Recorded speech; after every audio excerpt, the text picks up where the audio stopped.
ہمارا اختتام کا وقت ہو گیا ہے۔ میں ناظرین سے یہی کہوں گا کہ آج بھی ہمیں ضرورت ہے اپنے حالات کو سدھارنے کی، کیونکہ رب نے وعدہ کیا ہے اور فرمایا ہے قرآن کے اندر، میں اس قوم کے حالات نہیں بدلتا یہاں تک کہ وہ قوم خود اپنے حالات نہ بدل لے۔ یہ رب کا فرمان ہے، تو ہمیں اپنے حالات خود بدلنے ہیں۔ آج بھی ہمارے درمیان بہت سارے لوگ ایسے ہیں جو ہماری قیادت کو سنبھالے ہوئے ہیں اور ہمیں ایک اچھی دشا کی طرف لے کے جانا چاہتے ہیں، منفی سوچ سے ہٹا کر مثبت سوچ کی طرف لانا چاہتے ہیں۔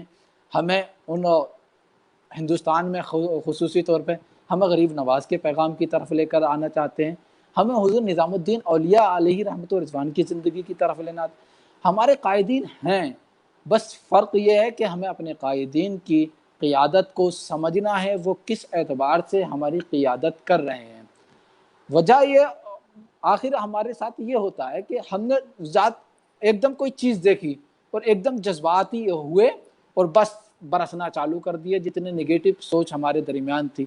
ہم ایسی قوم کے اندر جی رہے ہیں کہ جہاں پڑوس میں بیٹھ کر کھانا تو کھایا، لیکن اٹھنے کے بعد اس کے کھانے کے طریقے کو نگیٹو لے لیا جاتا ہے، اس کے پانی پینے کے طریقے کو نگیٹو لے لیا جاتا ہے۔ جب ہم اس سوچ کے ساتھ جئیں گے ایسے سماج کے اندر، تو ہمیں قائدین کی قیادت پہ بھی نگیٹو سوچ ہی رکھنی پڑے گی۔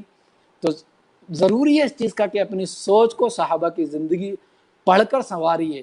دیکھیے کیسے کیسے واقعات آئے، لیکن انہوں نے استقامت برتی اور ایک دم مستحکم رہے اور قیادت کرتے رہے، خلافت کو سنبھالتے رہے، ہٹے نہیں۔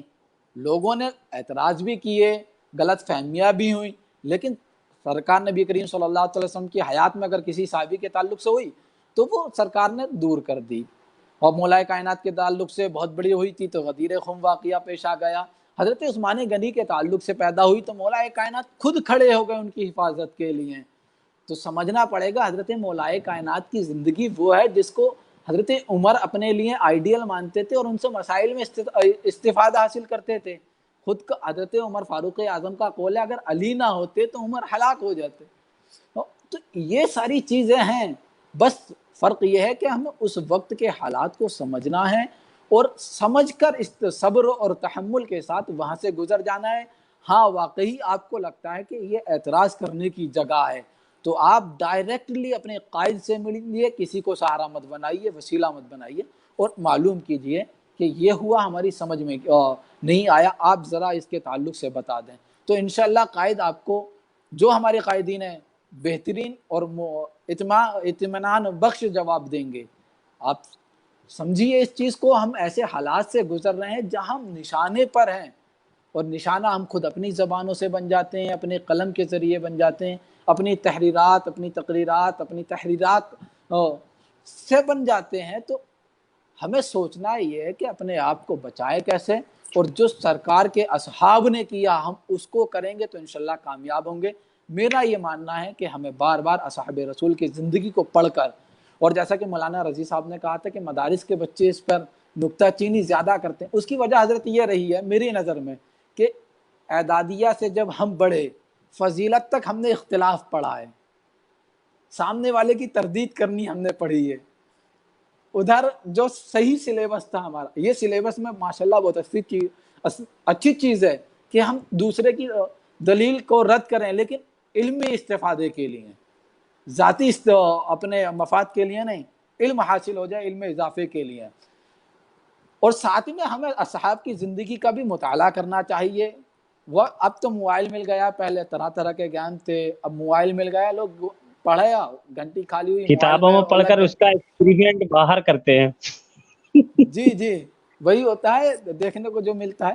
تو میں خاص کر کے مدارس کے طلباء سے کہوں گا، میرے ساتھی ہیں مولانا نثار صاحب، میرے سینئر ہیں، میں نے بہت ساری چیزیں ان سے سیکھی بھی ہیں، اور ہمارے ماشاءاللہ تنہائی میں گفتگو بھی ہوتی تھی اس طرح کی کہ یار آخر ہم کس زمانے کی طرف جا رہے ہیں کہ ہر چیز کی بات کو ہم نگیٹو لے لیتے ہیں، منفی سوچ میں چلے جاتے ہیں۔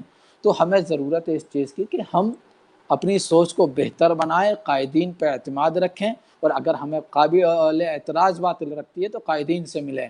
اور ہمارے درمیان جیسے کہ تحقیق کردہ قلمکار ہیں مولانا رضی مصباحی صاحب، ان سے جڑے ہیں اور ان سے ملیں اور ان کی تحقیقات پہ مطالعہ کریں تو انشاءاللہ کہیں نہ کہیں ہماری جو نگیٹو سوچ ہے وہ ضرور ختم ہوگی۔